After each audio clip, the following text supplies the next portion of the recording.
ఈ వీడియో చేయడానికి కారణం ఏంటనంటే యాక్చువల్లీ ఆహ్, కాపీరైట్స్ పడడం లేకపోతే ఇదేనా రీయూజ్డ్ కంటెంట్ అనేసి మనకి మామూలుగా మోనిటైజేషన్‌కి వచ్చిన తర్వాత మోనిటైజేషన్ జరుగుతున్నప్పుడు మోనిటైజేషన్ పూర్తయ్యే సమయానికి రీయూజ్డ్ కంటెంట్ అని ఇస్తారు యూట్యూబ్ నుంచి.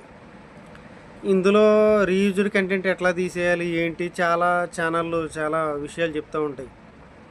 ఇట్లా మేము ఒక రోజులో క్లియర్ చేస్తాము, 2 రోజుల్లో క్లియర్ చేస్తాము, 3 రోజుల్లో క్లియర్ చేసేస్తాము. ఇంత పెయిడ్ అమౌంట్ అని. నాకు 5,080 మంది సంథింగ్ 5,090 చిల్లర నాకు ఫాలోవర్స్ ఉన్నారు.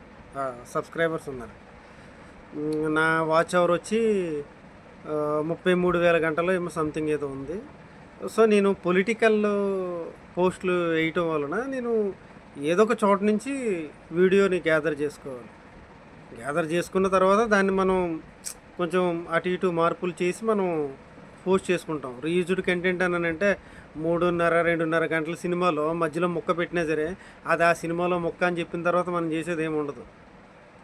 సో, ఇక్కడ వీళ్ళు చెప్పేది ఏంటనంటే రీయూజ్డ్ కంటెంట్ ఇదంతా వాళ్ళు తీసేసేది వాళ్ళు చేసేసేది ఏం చేస్తారన్నది నాకు తెలియదు. కానీ యాక్చువల్లీ రీయూజ్డ్ కంటెంట్ ఉన్నప్పుడు రీయూజ్డ్ కంటెంట్ లేకుండా ఎవ్వరు ఏమీ చెయ్యలేరు.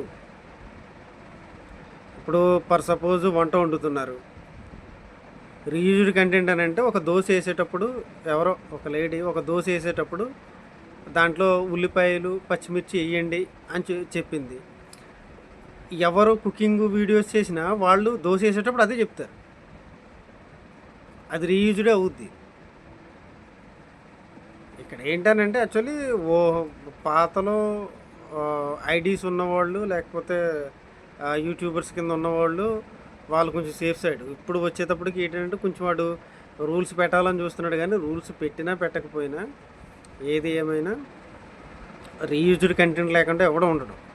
ఇప్పుడు ఏదో ఒక ఎమోషనల్ వీడియో చేయాలి. నువ్వు ఫోన్ మీద కూర్చొని ఇలా ఏడుస్తూ ఉండలేవు కదా.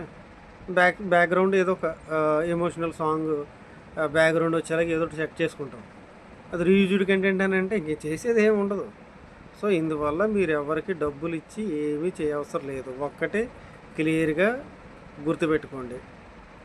ఏంటి అని అంటే కంటెంట్ ఏది తీసుకున్నా పర్వాలేదు, అందులో మీ ఇన్వాల్వ్మెంట్ ఉండాలి. అది మీరు ఎక్స్ప్లెయిన్ చేస్తారా లేకపోతే ఇంకేమైనా చేస్తారా, మీరు కనిపించాలి, మీరు వినిపించాలి.